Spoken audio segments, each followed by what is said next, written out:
Mr. Nolan, traffic is heavy on your route. Please drive carefully. Nolan, it's me.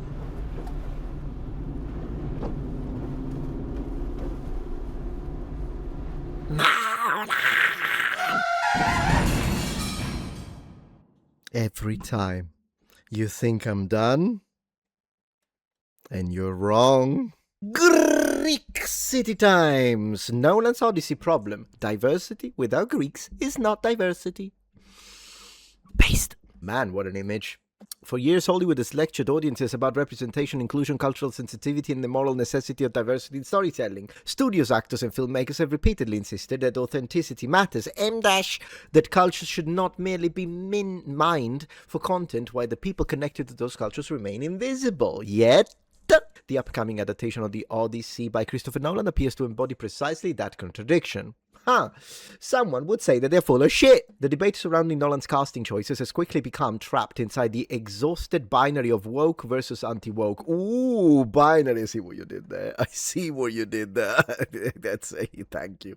But that framing misses the more intellectually serious criticism, and that's a very good point. The issue is not that Nolan is obliged to cast actors strictly according to ethnicity, nor that he must recreate Homer's ancient Greece with documentary-like historical precision. I mean, I would love all of that. All above said, I would freaking love it, but sure, he doesn't have to. Directors have always reinterpreted classic texts. Shakespeare is modernized, Greek tragedies are reimagined, mythology evolves through retelling. Nolan is absolutely entitled to cast whoever he wants. Where is the but? Here's the but. Once a production visibly embraces the language and optics of modern diversity politics, it becomes entirely legitimate to ask a simple question. If representation matters so deeply, why does a story rooted in one of the foundational works of Greek civilization seemingly excludes Greeks altogether? And the answer is oppressed, oppressor. You guys are the oppressors, like me. I'm the oppressor. Look at me. I'm oppressing you. I'm losing it. Not one prominent ethnic Greek actor, not one Greek American performer, not even a symbolic acknowledgement of the culture from which the story originates. Yeah, because they freaking hate you. They do want the money generated by your amazing stories, though. That omission is not merely ironic, it exposes the selective and performative natures of Hollywood's modern diversity framework. Absolutely. For over a decade, American entertainment culture has aggressively promoted the idea that cultural ownership matters only if it's an oppressed class. That's how it is. I mean, you know I'm right. It's true. Audiences have been told that stories should not be separated from the communities that created them. Entire public controversies have erupted over accusation of cultural appropriation of Nash, whether involving fashion, music, religion, language, or cinema. Bro, there are insanely woke women that will attack you in the middle of the street because you're wearing braids. They say it's cultural appropriation. The culture vultures say. Hollywood has repeatedly condemned the historical practice of dominant industry borrowing from minority cultures while excluding the peoples themselves, and yet that is arguably exactly what is happening here. It is. Wrong skin color, sorry. Ancient Greece is not simply an aesthetic backdrop. The Odyssey is one of the defining literary works of Western civilization. Gee, but an Afrocentric by the name of King's Monologue has told me that the Odyssey is nothing, it's stupid. It doesn't mean anything. Just a myth, bro. A cornerstone of Greek cultural identity, mythology, intellectual history, as if the Greeks mattered. Since when? Careful, Nolan, if you have a Greek yogurt, you might choke. But before we continue, let's have a word from today's sponsor. Recently, a jury ordered Meta and YouTube to pay millions for their role in designing and promoting addictive platforms. They knew their platforms could contribute to anxiety, depression, and body image issues, but did not share those risks while prioritizing profits. The recent historic verdict underscores the consequences of those decisions. If you or your child spent years growing up on social media and experienced serious mental health struggles, you should hear this. Morgan & Morgan is stepping up to hold these platforms accountable for the harm they caused. You can use the link in my description or scan the QR code to take a short quiz to see if you qualify for a case. You may be entitled to a potential recovery of up to $1,000.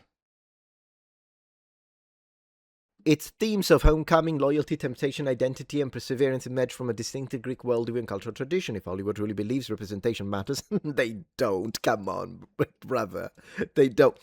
Then Greek representation should matter too. You know, logically, this is perfect. But it's illogical. So with logics sets them on fire. They go like flames, like demons in a church. Yeah. Instead, Greeks appear to have become invisible within their own story. Yep, that's exactly what happened. This is where Nolan's defenders often retreat to artistic freedom. They argue that mythology belongs to everyone. Yeah, brother, they only argue that with white people's mythology and culture and history and literature. And that's it. So it's a false... It's not true. It's a lie. They really meant this, which is, by the way, my position. It's not. My position is that every people should be respected in their own mythology, literature, culture, and history. But if someone came to me and said, no, I think mythology belongs to everyone, and they applied it consistently, so that, again, we have an Asian, a Native American, a Maori, an African piece of mythology, and then you cast all white people in it, and you're like, that's fine, because we just did it the other way around. So I'm open-minded towards everyone. We would be on completely different positions, but at least I would appreciate your consistency. But no, they don't. They don't, because they don't mean it. It's false. It's false. It's false. That adaptation are inherently interpretative, then cinema is not anthropology. All true, but those same arguments are rarely tolerated elsewhere in modern American cultural discourse. Yep. Would Hollywood accept a Japanese epic retold without Japanese actors while simultaneously boasting about diversity? Yeah, obviously not. Other than, again, I'm going to have to, because you're probably not as updated as I am. Japanese are now considered within Asia as white adjacent. So the Japanese are starting to lose in fact, I think they don't even have it anymore. They don't have it. They don't have the oppressed group label or position. It's gone, finished. So there's that. So that happened. So you shouldn't don't use the Japanese, because they're going to say, oppressor classes, the Japanese. You need to put someone else. You need to put African, you need to put Maori, you need to put Muslim, something that, Hollywood's devil-worshipping pieces of scum consider to be the oppressed class. Would a major African historical narrative be adapted without any actors connected to African heritage? Obviously not. Would a film rooted in indigenous mythology be cast without indigenous performance while studios congratulated themselves for inclusivity? The answer is obvious. Yes, the answer is obvious, my Greek friends. The standards change depending on the culture involved. Bro, this is like unquestionable. And that's what we attack. Problem is that when we attack them from this point of view, they gaslight. They go into, no, that's not actually what you think. It's just that you're racist. So this is why dialogue is impossible with people like that. Let's just troll them, scream at them, laugh in their faces. No dialogue. You cannot have dialogue with people like this. You can't, because all they do is then they call you something. Are you saying? Yeah. Why does it matter? It's not a big deal. Greeks, like Italians, Armenians, Slavs, and other Mediterranean or European ethnic groups often occupy an awkward category within American racial politics. True, they are considered white enough to be excluded from representation conversations, yet still ethnically and culturally distinct enough to be mined for mythology, history, and aesthetics. This is true. Because they know that Greek myths or ancient Roman history and Greek history and all that, they sell. They sell a lot of, they make a lot of money, and they want the money. So they're never going to do an actual African show with African history, African mythology. Have you ever seen a show about African mythology? Nobody has a clue. Do they care? They have money. They don't even need money. These people, like Nolan, is a millionaire. You think he needs money? He doesn't. He could do it out of his own heart. Be like, I'm going to cast Lupita Nyong'o. Lupita! Can't stand her now. But anyways, could cast her, could cast a bunch of other people, create a real story that was never told, so now the world will know it. They'll never do it. The contradiction become even more glaring given the speculation surrounding Academy Awards eligibility standards. Yeah, the tick boxes, the DEI.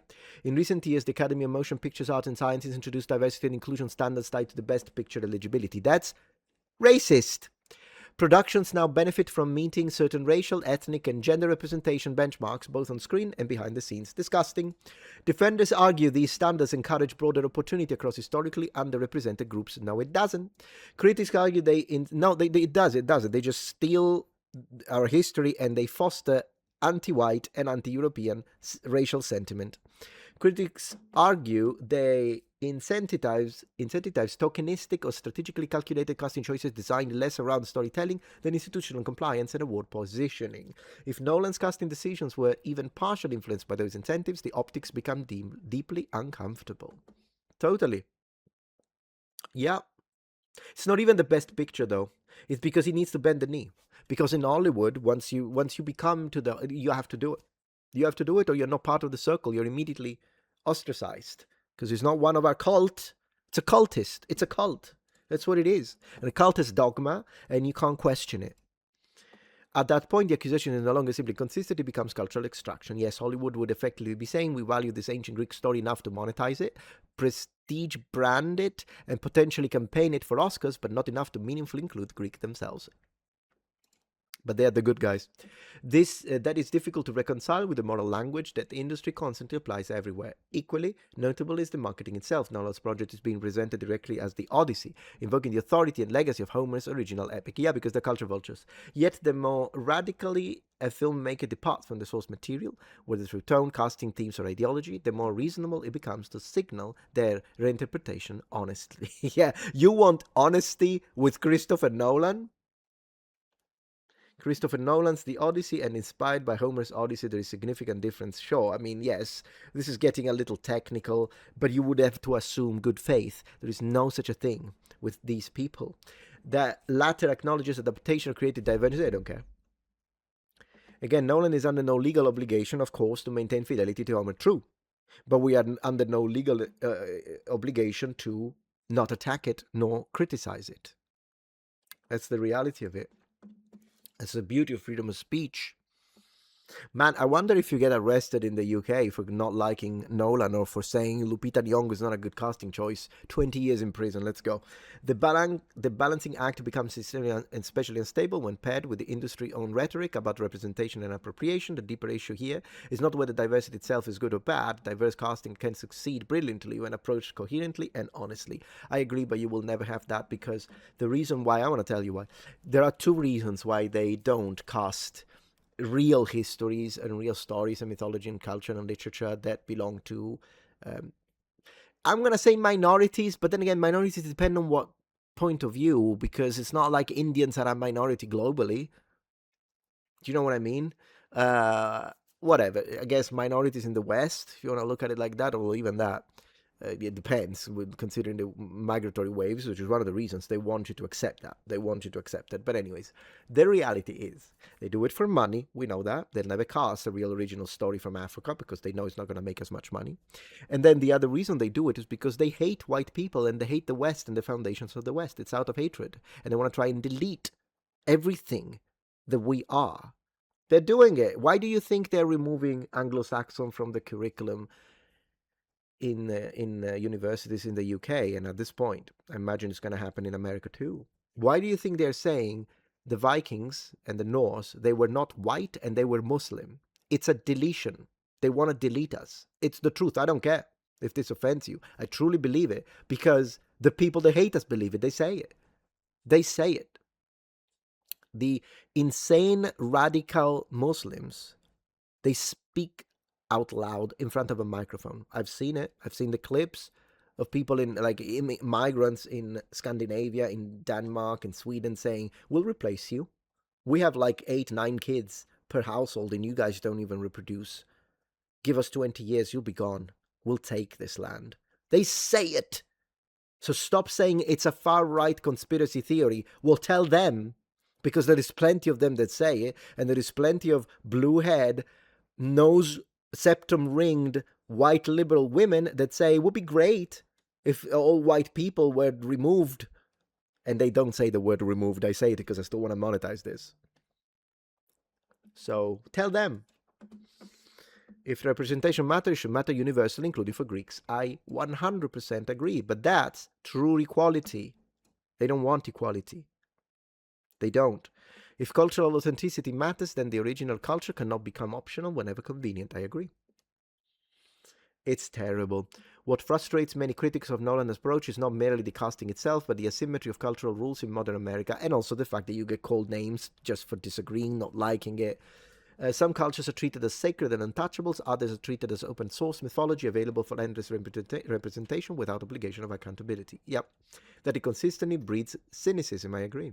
It makes diversity appear less like a sincere ethical principle and more like a fashionable industry currency. It's not a fashionable, it's based on hatred. I keep saying it because it's true. They hate us.